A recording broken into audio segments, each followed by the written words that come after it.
To madalla, yanzu kuma bari mu je ga ɓangaren shirin jaridun na wannan safiya, inda yau muke tare da Nuruddin M. Abdallah, wanda shine edita na jaridar 21st Century Chronicle, wanda kuma tare da shi ne za mu kasance a wannan ɓangare na shirin jaridun na wannan safiya. To Nuruddin, barka da kasance da mu a nan. Allah mai da barka ka dai. To Nuruddin, kusan manyan labaran yau da ya danganci wato kamar karatu na biyu da majalisa ta yi wa kware-kwaren kasafi da shugaban kasa ya aiki wa ita kanta majalisar ne, da ya kai kimanin biliyan 895 ne, wanda ake so a yi amfani da su wajen wato sayan kayayyakin yaƙi ga jami'an tsaro, har ma kuma da wato allurar nan ta yaƙi da annobar corona da makamantan haka. Sai kuma yadda majalisar ƙasa ta fara fito ƙarara take cewa kada 'yan Najeriya su ga laifinta, sakamakon yadda aka samu wasu ɓangare a cikin ita kanta majalisar da ya yi yoyon ruwa, inda suka nuna cewa ba wai alhakin majalisa ba ne, tunda ba su ne suke kula da aiki da kuma kula da harkokin ita kanta wato gine-gine da ya shafi majalisar ba.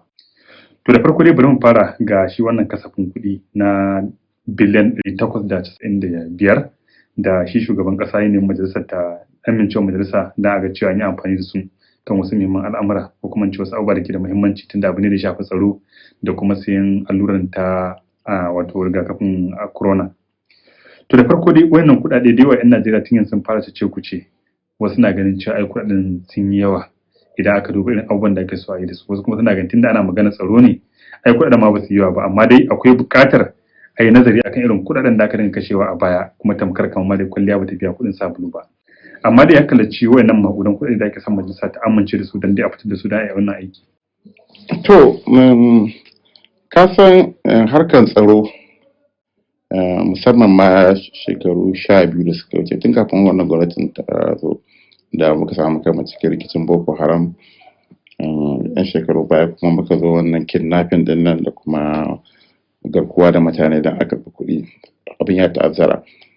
Kuma tsaro duk waɗannan shekarun tun da aka fara Boko Haram kusan ba wani ɓangare na gwamnati a hukumance da yake cin kuɗi irin wannan. To alhamdulillah duk kasashen duniya, Amurka da sauransu, defense budget ɗinsu ba kaɗan ba ne. Kaga defense budget ɗin Amurka ya kusa fin da budget ɗin Najeriya gaba ɗaya. Saboda yawansu? Ba yawa ba ne, saboda kasan ita ce super power yanzu. Tana so dole ne kuma ta nuna arzikinta ba za a haɗa shi da kuma Najeriya ba. To amma babban matsalar mu anan shine kuɗin ba yawa suka yi ba. To amma kuma sun yi yawa idan ka duba shi harkar tsaron nan sai zama kamar wani rijiya kafa dubu. Haɗiya kawai take, zundumawa ake. Kuɗaɗen nan zunduma su ake.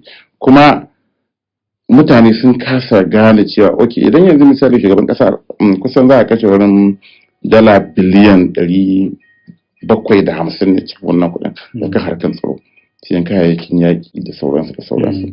Amma abin da ake cewa shine kuma ɓangare guda shugaban ƙasa ya bada waɗannan kuɗaɗe, majalisa ma za su rattaba mu abin hannu. To amma su kuma sojojinmu da ke Maiduguri misali suka ji suna ta complain ɗin cewa ba kayan aiki. To me ke faruwa ne? To misali kamar yadda su al'ummar ƙasa suke cewa ai tun da ta kanta gwamnatin ta fito ƙarara, shi mai baiwa shugaban ƙasa shawara ta fannin tsaro Babagana Mangunu ya sha faɗin cewa babu gwamnatin da aka yi da take bayar da haɗin kai ga kuɗaɗen da ake bukata domin a yaƙi da ta'addanci, wanda yake tun lokacin da shugaban ƙasa Muhammadu Buhari ya zo duk buƙatar ta zo in ta shafi sha'anin harkar tsaro ne baya wasa, ana fitar da kuɗaɗe. To amma abin mamaki da su wayannan sabbin wato shugabannin hukumomin tsaron nan suka zo, sai suke magana cewa an fitar da kuɗaɗe domin a sai makamai. Na daidai sun nuna cewa babu ma makaman, kuma ba san halin da ake ciki ba, wanda Babangana ya fito nuna cewa lallai akwai buƙatar a yi bincike domin a gano shin wayannan kuɗaɗen da aka dinga fitarwa a baya me aka yi da su. Shin ina aka abin har kawo ga wato ya kawo matsaloli da dama, wasu na ganin cewa kamar yana so ya tona wasu abu ne, har amma abin yana nema ya ci shi. To kana ganin lokaci da ya kamata al'umma ƙasa su dage domin a yi bincike akan kuɗaɗen da aka kashe na baya, kwalliya ba ta biya kuɗin sabulu ba. Malam Aminu, ba har binciken ba ne. Da gwamnatin Buhari ta zo a shekara 2015 an kafa kwamiti, in ka tuna, ana kiran shi Presidential Committee on Probes of Arms Acquisition, da aka binciki sojoji janarorin da suka gabata na wancan gwamnatin misali. In ka tuna, ina report ɗin yake? Okay, to alhamdulillah mun san an kama Bade General ya Marshal Bade Mm. shugaban hafsan sojojin Najeriya CDS na lokacin kamar Ihijiri kama yana kotu na ga da APC kwanan nan kamar wannan shugaban hafsan sojojin sama wani dan kanan nan an kama shugaban hafsan sojojin sama shi ma wani dan Lagos a Mosu da sauran ire-iren su. To amma shi wannan kwamiti din sun ba da report ne na kwarya-kwarya abinda ake cewa preliminary report ba da ma da main report din ba. Sannan kuma idan ka ji mutane irin anan ne muka gane cewa zamanin Jonathan misali kan yaƙi da ta'addancin na a ringa ba wasu manya-manyan mashahuran malamai kuɗaɗe na addu'a. Akwai ƙungiyar da aka ba su wurin biliyan 1. Akwai wannan yana da masallaci a nan garin waɗanda kusan manya-manyan masu kuɗi na Abuja da ma'aikatan gwamnati masallacin suke zuwa suke sallah. An ba shi wurin biliyan 6. Don yi addu'a. Don yi addu'a yana ma an ma kai shi kotu. Wasu manya-manyan 'yan siyasa kuma still ofishin mai ba shugaban ƙasar shawara akan harkan tsaro NSA na lokacin da suke ya rarraba waɗannan kuɗaɗen. Aka zo aka yi bincike. To an kai wasu kotu ba a taɓa dai wasu malaman ba. Wasu 'yan siyasa kuma da suke da other side ba wai suke cikin jam'iyya ba a taɓa su ba misali. Amma da binciken ya yi bincike sai aka zo ga akwai minista a lokacin wanda shi ma ya yi sabin a wancan abin da aka gano. To sai magana ya shiru ba a ma maganan wannan report. Wato minista kenan yana cikin wannan gwamnatin kuma a wancan ma an yi da shi.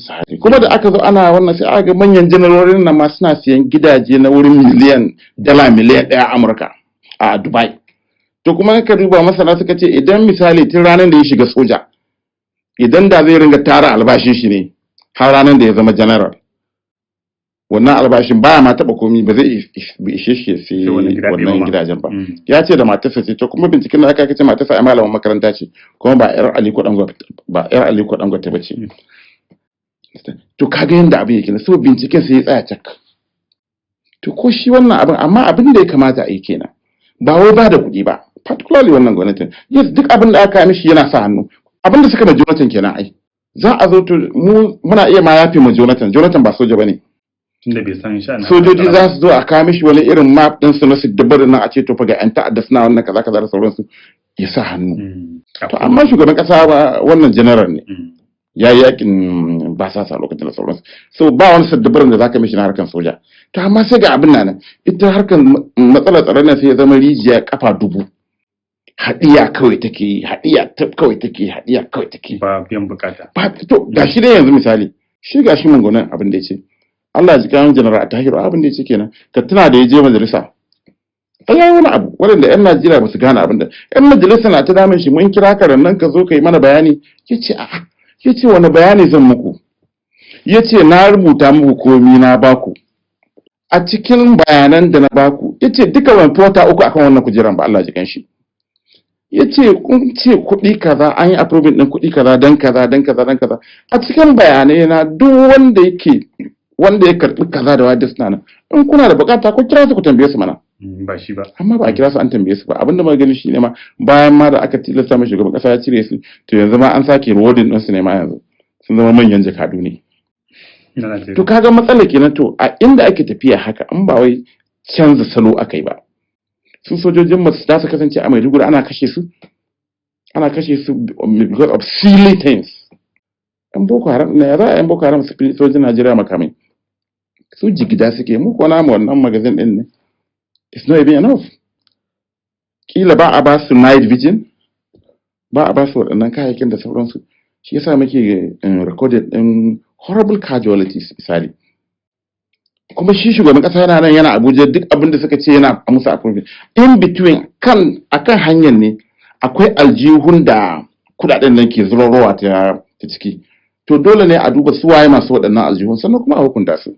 Amma misali yanayin yadda ake tafa mun kai ruwa rana akan bukatar ayi wannan bincike na san cewa ba wai yau aka fara ba an daɗe tun su kansu wannan wato waɗanda aka riga aka cire da kan mukamin su wato tsaffin shugabannin hukumar tsaron nan suna kai ake nuna damuwa akan irin kuɗaɗen da ake fitarwa kuma ba a ganin wato biyan bukata bayan da suka saukan ne batun a yi bincike su ma abin ya fara yin karfi kuma har yanzu ita kanta gwamnati ana ta fama mata matsalar lamba, ƙungiyoyi masu zaman kansu, wato wasu masu faɗa a ji waɗanda za su ba gwamnatin shawara da waɗanda masu ke cikin gwamnatin shawara wasu tsiraru duk sun nuna muhimmancin a yi wannan bincike, amma har yanzu gwamnati ta yi ememi akan wannan bincike.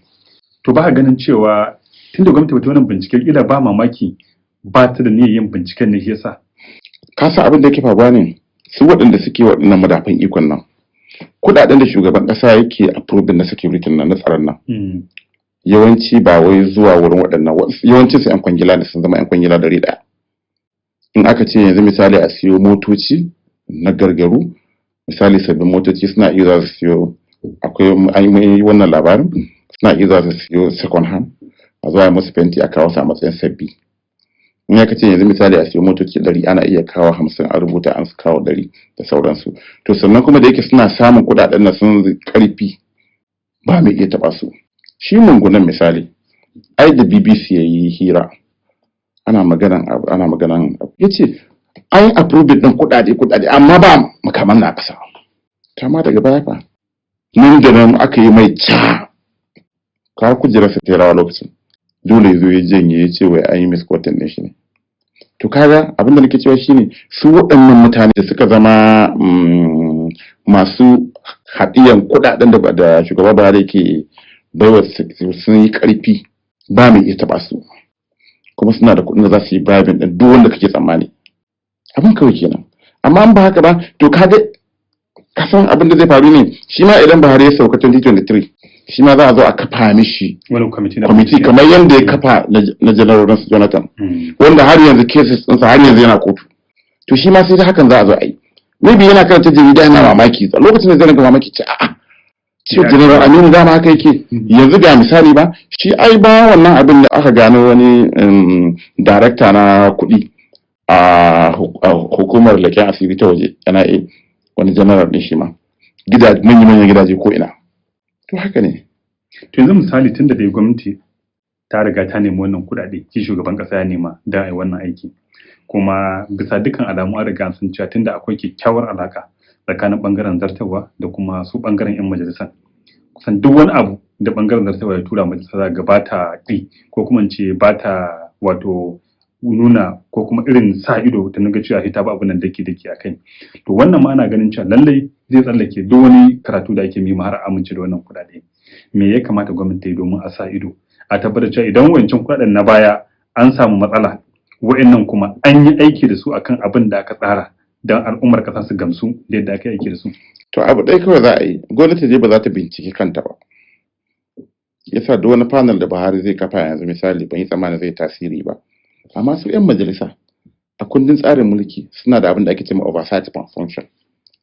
Ba wai za su yi approving ɗin waɗannan kuɗaɗen ba ne shi kenan, a'a. Ya kamata su tabbata su ga idan aka ce za a siyo tankoki kaza, za a siyo bindigogi kaza, za a siyo uniform kaza, za a siyo boots kaza, za a siyo hulan karfe kaza. Ya kamata su tabbata cewa kuma idan aka ce za a siyo abu misali a Germany ne, kada a je China a je a siyo ɗan China. In aka ce za a siyo abu misali a London ne, kada a je Onitsha ko Aba a je a siyo substandard misali. Ya kamata su tabbata abin su ba wai approving din kuɗi ya tsaya ba, a'a su tabbata kuɗin nan an aiwatar da abin da aka ce za a aiwatar da su. Abin da ya kamata su yi kenan, but amma unfortunately ba su haka. Sai ka ji an ce an yi probe a yi a rediyo da TV shikin, sai ka ji in ka ce ma ina reporting sai ga ba abin baya wani tasiri. Amma abin da ya kamata shugaban kasa ya yi, particularly tunda muna da sabbin manyan hafsoshin soja na yanzu, sabbi ne waɗannan, wannan shekara aka naɗa su, suna da shekara 2 yanzu misali da za su yi proving din Najeriya wrong, cewa sun fa ba kamar ta da bane, ba kamar na da bane. Kuɗaɗen nan da aka ce za a siyo dinnan an siyo kuma ga abin da aka yi da su. To maybe idan suka haka misali tarihi zai recording din su cewa sun iya nasu, sai sun iya nasu, sannan kuma bayan gwamnati ta tafi an hisabi tun daga duniya ake yi, ko ba ɗaure ka ba dai ƴaƴanka da jikokinka da suka za ga an sa maka hankali ce okay wani barawo ne, asiri ya tono tun daga nan duniya. To kuma duk da ba wai kunyan suke ji ba misali, tunda suna da kuɗi suna iya komai, ana iya ma convicted ne shi misali sarkin garinsa ana iya bashi kuɗi ya bashi sarauta, zai je masallaci liman ya tsaye delayin da mutane for 30 minutes sai ya shigo tsawon gaba a mishi addu'a da sauransu, duk da abubuwan sun lalace, amma duk da haka mu let it be on record cewa general kaza ya saci kaza an kama shi kuma an daure shi ko da bai je prison din ba. Duniya ta san akwai abin da ake cewa an yi naming din shi an yi shaming din shi, duk da ba kunyan suke ji ba. Shekara 2 nan is enough, particularly shi shugaban kasa, su yan majalisa da kuma su sabbin hafsoshin nan su tabbata cewa kuɗin da aka yi approvement din nan an aiwatar da su yadda ya kamata, ba wasu ma su fada cikin wannan rijiyar kafa dubu din nan ba. To ina ganin bari mu je ga labari na gaba wanda ya shafi kuma ita kanta dai majalisar ne, wanda yake ita ta fito kara ta nuna cewa kada 'yan Najeriya wato su dora mata laifi ko su ga bakin jininta sakamakon yadda aka samu yoyon ruwa a wasu kurare da ke cikin wato na gine-ginen ita kanta wannan majalisa din, wanda yake na gashi mai mataimakin shugaban masu aiwatar na majalisar wato sanata Sabi Abdullahi ya nuna cewa ai su 'yan majalisa ma idan an ce za a ga laifin su kusan tamkar an ga laifin wanda yake ban mara laifi, domin ba su ne suke da alhakin kula da ita kanta wato gine-gine da ya shafi wannan majalisa ba, kuma babban tarayya Abuja ce. Ya kallaci wannan abu. To ai idan 'yan Najeriya sun tashi waye gari suna ganin laifin su 'yan majalisa, me ya jawo hakan? Ai mun san FCDA duk gine-ginen gwamnatin tarayya a nan garin FCDA ne, particularly na kamar majalisa, na manyan kotuna, fada shugaban kasa da sauransu, federal secretary da sauransu. FCDA ce ita ce in charge. To amma me yasa 'yan majalisan suka ringa daga murya ana ha maza ha mata cewa sai an ba su biliyan 37 don siyar yaran majalisa? Me ya haɗa shi da yaro? Kudin ma ba a bayar da su, kusan kudin da aka an yi approving din kudaden nan, daga baya aka rage kuma yau muka ci. Abu ne mai sauki. Okay, da suka san wurin na zuba yana yoyo, sau nawa suka kira ministan Abuja ko kuma executive secretary, babban secretary na FCDA, tun da ƙarƙashin suke. FCDA ita ce hukumar da take kula da birnin tarayya. Sau nawa suka kira shi su zo su ji bahasi. Kuma gidaje nawa ne ruwa ke yoyo a Abuja ko ma Najeriya? House of Commons mun ga wannan abin ba ya shekara biyu su ma yana yoyo. Su 'yan majalisu ma ba a ba su budget ɗin naira biliyan 150 kowane shekara. 'Yan majalisu ne ba motoci, ba sa sai kansu motar miliyar 50 miliyar 70. 'Yan majalisu ne waɗanda suke shiga train su je aiki. Misali, saboda su can taxpayers money ne. Ba a daɗe ba a Ingila aka kama wasu 'yan majalisa da laifi. Ka san abin da suka yi ne, voucher ce ta abinci ba su yi declaring ba, da shan kofi. Abin da ya sa dole 'yan Najeriya su zargi 'yan majalisa. Sai yadda suka ringa faɗi tashi akan neman wannan kuɗin. Aka kasa ganewa a FCDA budget aka sa? Tambayar da za mu shi kenan shi Sabi Lawal ɗin. Na ya ce yanzu naira biliyan 9 ne. To a wani account aka sa? Because da aka yi approving ɗin shi cewa aka yi ba a sa shi under FCDA budget ba, da aka yi approving ɗin budget last year. Cewa aka yi for the renovation of the under subhead and presidency ne. So abin kenan, kuma duk mun karanta a rediyo yadda suke ta faɗi tashi tsakaninsu suna kawo kamfanonin da za su yi wannan aikin. To amma Lolo ya ce tunda har kusan kuɗaɗen da aka rage su, wato kusan kuɗaɗen ba su ma kai ko da kashi 25 na abin da suka nema ba. Wannan ya nuna cewa lalle kuma wannan abin da ya faru ga kuwa duniya ta gani ya nuna cewa lalle dama majalisar tana buƙatar kuɗaɗe masu yawa ne idan ana so ta gyaru. Malam Aminu, wani QS ne ya yi vetting ɗin da aka zo aka duba wuraren da ke buƙatar gyaran? Wannan 37 tun da kuɗi ya kai 37 biliyan. Ai akwai stages ɗin kwangila ai. BPP Bureau for Public Procurement sun yi approving ɗin wannan ne, sun ba da no rejection wannan ne? A'a wani kamfani ne aka ɗauka mai zaman kanshi da ya je duba duk matsalolin da ke faruwa a bangare ɗaya ne fa. Wannan White House ɗin ne, shi ne kafin tsohon gini. Wannan White House ɗin ne fa yake yoyon. Obasanjo ya yi sabbin gine-gine ai, ofisoshi 'yan majalisa. Wannan bangare na Senate da na Reps. A baya ma akwai na Reps. White House ɗin ne. So shi ne dama liƙe-liƙen roof ne yasa za a kashe biliyan 37 yi yawa kuma tun farko harka ce ba gaskiya ciki. To yanzu ka ɗauki shekara sau nawa suke zama, shi yasa ma ake cewa ya kamata majalisar nan ta zama part time, ka zauna a ƙauyen ku in kuna da sitin ka zo a baka sitin allowance, particularly da ƙasar ba kuɗi. To amma sun sai da kansu motoci wurin miliyan 50 wurin miliyan 70. Wani ko an ce lokacin an ta ba da shawarar cewa ai ya kamata su rage yawan allowance. Ba su rage ba. Su kuma tana ganin cewa ai akwai bukatar ma ƙara, wasu ma suna kukan cewa majalisar wannan karan tana fuskantar karancin kuɗi.